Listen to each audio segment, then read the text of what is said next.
तो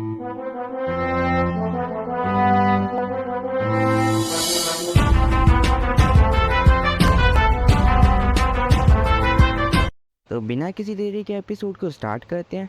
यूया ने यहाँ पे लेक्सिया को सब कुछ बता दिया होता है कि उनके और लूना के बीच में क्या है। यूजा बताता है कि यहाँ पे मैंने आने के लिए ट्रांसपोर्ट मैजिक का इस्तेमाल किया। इसी सीन को लेक्सिया कहती है, क्या सच में?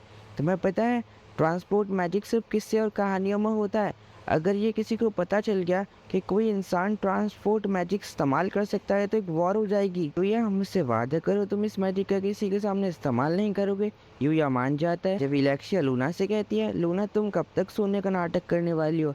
क्या अब तुम उड़ जाओगी? जिसे सुनकर लूना उड़ जाती है। वो कहती है, तुम्हें पता था पहले से? लेक्सिया कहती है, हाँ मुझे और यूया को, हम दोनों को ही पता था ये कि तुम सोने का नाटक कर रही हो। लेक्सिया कहती है, लूना मैं तुम्हारे बारे में जानना चाहती हूँ, क्या तुम बताओगी? लूना कहती है, तुम मेरे बारे में क्या जानना चाहती हो प्रिंसेस? यूया कहता है, लूना मैं भी तुम्हारे बारे में जानना चाहता हूँ। ये सुन के लूना कहती है, ये कहानी कोई इंटरेस्टिंग कहानी तो नहीं है। हाँ पर मैं बचपन से एक अनाथ थी जिसके कोई माता पिता नहीं थे। मैं कचरे के डिब्बे में अपना खाना ढूंढती थी और जब भी वहाँ की कुछ रहने वाले लोग मुझे मारने के लिए रोज़ मेरे पीछे पड़ जाते, पर मैं किसी न किसी तरह उन लोगों से अपनी जान बचाकर छुप जाती कहीं ना कहीं और वो लोग चले जाते। पर एक दिन एक अजीब से पर्सन मेरे पास आए उन्होंने मुझे अडॉप्ट करने का फ़ैसला किया और उन्होंने मुझे अच्छी तरह से पढ़ाया और असैसिनेशन के बारे में भी बहुत कुछ सिखाया। वो और कोई नहीं, मेरे मास्टर। इसी कारण मैं असैसिनेशन में इतनी माहिर हूँ कि मुझे कोई पहचान नहीं पाता और मैंने फिर डार्क गिल्ड को भी ज्वाइन किया। यूया कहता है, क्या डार्क गिल्ड? लेक्सिया कहती है, यूया डार्क गिल्ड में बहुत से लोग होते हैं जो ड्रग सप्लाई करते हैं और वो लोगों को मारते भी हैं और वो एक क्रिमिनल ऑर्गेनाइजेशन है। जवाब में लूना कहती है, मुझे डार्क गिल्ड में हेड के नाम से जाना जाता है। जिसे सुनकर लेक्सिया हैरान होती है। वो कहती है, तुम डार्क गिल्ड के हेड हो? लूना ये भी कहती है, जैसे ही डार्क गिल्ड वालों को ये पता चलेगा कि मैं प्रिंसेस को मारने में नाकामयाब हो गई तो मुझे वो ढूंढते हुए मारने की कोशिश ज़रूर करेंगे। लेक्सिया, तो मेरी ज़िंदगी बिल्कुल ख़त्म हो चुकी है, तुम्हें पता है? यूया कहता है, क्या कहा? तुम्हारी ज़िंदगी ख़त्म हो चुकी है? मैंने तुम्हारे साथ ट्रेनिंग की, मैंने तुम्हें एक अच्छा दोस्त माना। लूना जवाब में कहती है, यूया पर इन सब के लिए बहुत देर हो चुकी है। लेक्सिया कहती है, क्या तुम मुझे भूल चुके हो? मैं भी यहाँ पर हूँ। लूना की बात सुनकर कहती है, लेक्सिया तुम्हें कुछ भी नहीं होगा, मैं तुम्हें बचाऊंगी। लूना कहती है, पर यह कैसे होगा? तुम मुझे कैसे बचाओगी? लेक्सिया उसके जवाब में कहती है, आज से तुम मेरी पर्सनल गार्ड हो, इससे तुम्हें डार्क गिल्ड वाले छू भी नहीं पाएंगे और तुम सेफ भी रहोगी पूरी तरह से। क्या ये तुम्हें मंजूर है? लूना कहती है, लेक्सिया बहुत देर हो चुकी है, तुम्हें पता है मेरे हाथ खून से रंगे हुए हैं, मैंने अपने इन्हीं हाथों से बहुत से लोगों को जान से मारा। पर लेक्सिया कहते, नहीं तो तुम्हारे हाथ तो बहुत ही ज़्यादा सुंदर हैं। तो लूना शर्माते हुए कहती है, यूया का बात का कमाल है। वो कहती है, नहीं नहीं कुछ भी नहीं। जब लेक्सिया कहती है, मुझे बताओ तुम अभी किस बारे में बात कर रही थी? अब से तुम मेरी पर्सनल गार्ड हो तो तुम मुझे बताओगी कि अभी तुम क्या कह रही थी? हम इस तरफ ओबन और उनके सारे नाइट्स को देखते हैं जिनके पीछे बहुत सारे गॉब्लिन्स पड़े होते हैं। लेक्सिया कहती है, अब से तुम मुझे प्रिंसेस बुलाना बंद करो, तुम मुझे लेक्सिया बुला सकती हो। जब भी लूना कहती है, क्या कहा? मैं आपको प्रिंसेस ना बुलाऊं? तो वो कहती है, ठीक है लूना, मुझे जल्दी बताओ कि तुम्हारी स्किन इतनी सॉफ्ट क्यों है? क्या बताना तुम स्टार्ट भी करोगी? लूना बताना स्टार्ट करती है। वो कहती है, तुम्हें पता है लेक्सिया, यूजा के पास एक ऐसी ड्रॉप है जिसमें हम नहा सकते हैं। इसे सुनकर लेक्सिया काफ़ी हैरान होती है। वो कहती है, ऐसी बात है तो उसे इस्तेमाल मुझे भी करना है यूजा, क्या तुम मुझे उसे इस्तेमाल नहीं करवाओगे? वो खुश होते हुए कहती है। तो या ब्लश करते हुए कहता है, हाँ लेक्सिया तुम भी इस्तेमाल कर सकती हो, क्यों नहीं? जब भी लेक्सिया लूना को ले जाते हुए कहती है, यूया क्या तुम हमारे साथ आना चाहोगे? वो एक आंख मारते हुए कहती है, नहीं। लेक्सिया कहती है, यूया का बात ड्रॉप सच में कमाल का है ना? लेक्सिया बात पलटते हुए कहती है, लूना क्या तुम यूया को लाइक करती हो? जिसके जवाब में लूना कहती है, ऐसा कुछ भी नहीं है, तुम ये गलत समझ रही हो, बस हमने एक साथ ट्रेनिंग की है, इसके अलावा हम दोनों बस फ्रेंड हैं। सी बात है लूना, तो क्या मैं यूया से शादी कर सकती हूँ? तो तुम्हें इससे कोई दिक्कत तो नहीं है? इसे सुनकर लूना कहती है, नहीं तुम ऐसा नहीं कर सकती। और वो अचानक से अपना मुंह पकड़ लेती है। वो कहती है अपने मन में, ये मैंने क्या बोल दिया? ये सुनकर लेक्सिया कहती है, तो ये साबित होता है कि तुम यूया से प्यार करती हो। लूना सोच में पड़ जाती है। वो कहती है, तो इसका मतलब मैं यूया से प्यार करती हूँ? जब भी लेक्सिया कहती है तो मैं आज से और डिक्लेयर करती हूँ, अगर मैं यूजा से शादी करने में कामयाब हो जाती हूँ तो मैं इस वॉर को जीत जाऊंगी। अगर मैं नहीं हो पाती तो इस वॉर को तुम जीत जाओगी लूना। तो लूना भी इसके लिए मान जाती है। यूजा उन दोनों को गुस्से में देख के कहता है तो मैं अभी खाना बना देता हूँ। तो लेक्सिया कहती है खाना मैं बनाऊंगी यूया, क्या तुम मुझे बनाना दोगे? तो यहाँ पे लेक्सिया खाना बनाने की कोशिश करती है पर वो एक आलू को नहीं काट पाती।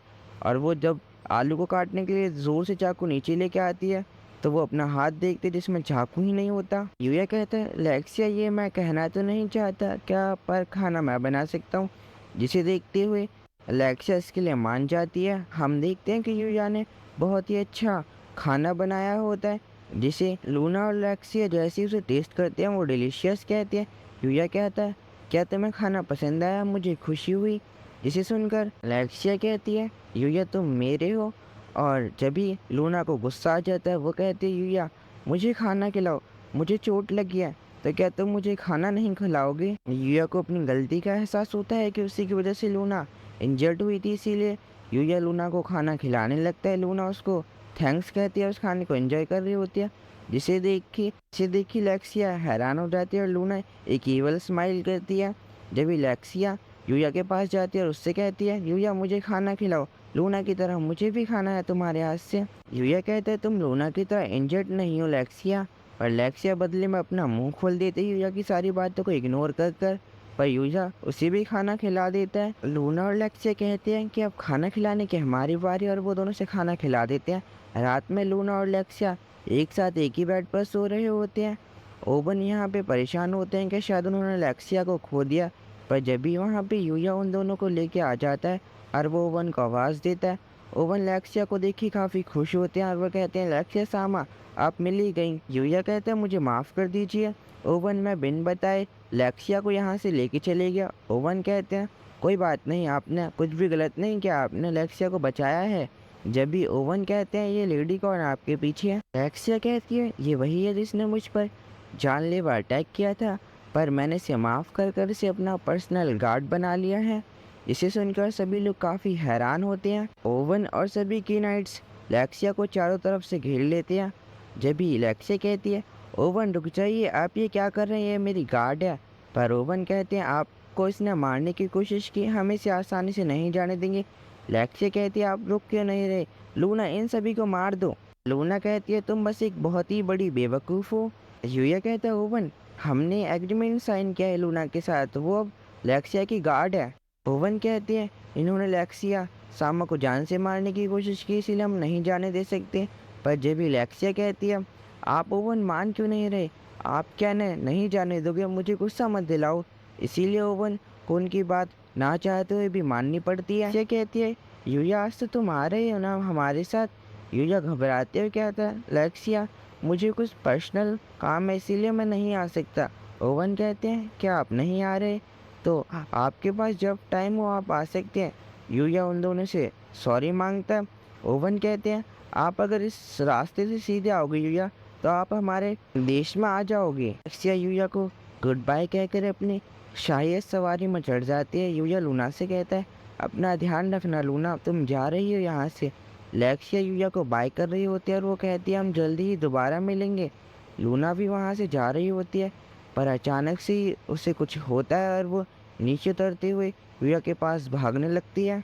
यूया के पास आ जाती है और भागते हुए उसे किस करती है, उससे कहती है यूया ये वॉर का ऐलान है। लेक्सिया गुस्से में पागल हो चुकी होती है और वो ओवन से कहती है ओवन तुम हंसना बंद करोगे और मुझे यूया को खुश करना है। और ओवन हंसते हुए कहते हैं आज का मौसम कितना बढ़िया है ना। इस तरह से वो लोग आगे बढ़ने लगते हैं। यूया को डार्किंग हाउस में एक छोटा सा तालाब दिखाई देता है। यूया कहता है लूना के कहने का मतलब क्या था कि ये एक वॉर का ऐलान है। मुझे कुछ समझ नहीं आया कि लूना मुझसे कहना क्या चाहती थी। यूया नाइट से नहाते हुए कहता है नाइट आज कितना मज़ा आ रहा है ना खुले में बात लेने में। हे पर तुम कौन हो, तुम यहाँ पे क्या कर रहे हो? यूया एक अलग से जानवर को देखता है। यूया जब उसका टाइटल देखता है तो वो अब उसका पेट बन चुका होता। यूया कहता है शायद तुम जब आए होंगे जब मैं इस तालाब की सेटिंग कर रहा था। यूया कहता है अब तुम मेरे पेट हो तो मुझे अपनी पावर दिखाओगे। जब वो अपनी पावर दिखाता है तो वहाँ पे एक हल्का सा सर्कल बनने लगता है। यूया देखता है कि उसकी बॉडी काफ़ी ज़्यादा हल्की और लाइट हो चुकी होती है। यूया कहता है तुम तो सच में कमाल के हो। यूया कहता है मुझे समझ नहीं आ रहा मैं तुम्हारा नाम क्या रखूं। तो मैंने तुम्हारे लिए एक नाम सोच लिया, तुम्हारा नाम आज से अकात्सुकी होगा। पर जब भी वहाँ पे नाइट आता है और यूया को घड़ी दिखाने लगता है, यूया चिल्लाता है और हम अगले सीन में ओसाई एकेडमी को देखते हैं। टीचर स्वादा कहते हैं तो आज से हम अपनी होम रूम क्लास स्टार्ट करते हैं।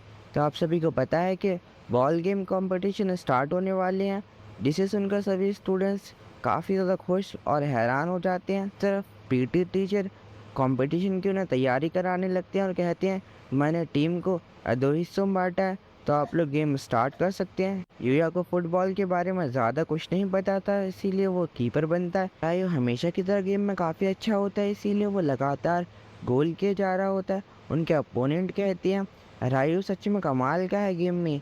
काइडे कहती है रायो तो सच में गेम में काफ़ी अच्छा है, पर रिन कहती है नहीं, रायो के अलावा हमारे पास एक और हथियार है गेम में इस्तेमाल करने के लिए, और वो काइडे को उछलने को कहती है। और काइडे को उछलता हुआ देख सभी लड़कों की नज़रें उसी पर पड़ जाती हैं। रिन फिर से काइडे को परेशान करने लगते हैं। यूया कहता है मैंने तो अभी कुछ भी नहीं देखा। हाँ सच में मैंने भी नहीं देखा, सिंगो कहता है। काइडे कहती है रिन मुझे परेशान करना बंद करो, ये तुम क्या कर रही हो। रायो भी इनकी तरफ देखने लगता है और कहता है आखिरकार ये दोनों कर क्या रहे हैं। पर जब भी अकीरा रायो से बॉल ले लेता है और वह काफ़ी तेज़ी से गोल करने के लिए आगे बढ़ता है, वो कहता है इस बार तो हम ही जीतेंगे, और वो एक ज़ोरदार किक बॉल पर मारता है जिसे कोई भी प्लेयर रोक नहीं पाता यूजा की टीम का। और आखिरी में यूजा टेलीपोर्टेशन से तेज़ स्पीड का इस्तेमाल करके बॉल को रोक लेता है। फिर रायो कहता है यूया बॉल को फेंको, तुम जितना तेज़ हो सके उतना तेज़ फेंको। यूया कहता है क्या जितना तेज़ हो सके इतना तेज़। और वो जब बॉल को पूरी ताकत के साथ फेंकता है तो उसे कोई भी रोक नहीं पाता और वो बॉल डायरेक्ट गोल हो जाती है। जो उसे रोकने के इरादे से आए थे उनकी हालत ख़राब हो चुकी होती है। पीटी टीचर कुछ बोल नहीं पाते और वो हैरानी से खड़े हुए होते हैं। यूया कहता है क्या इस बॉल के पॉइंट्स को काउंट किया जाएगा।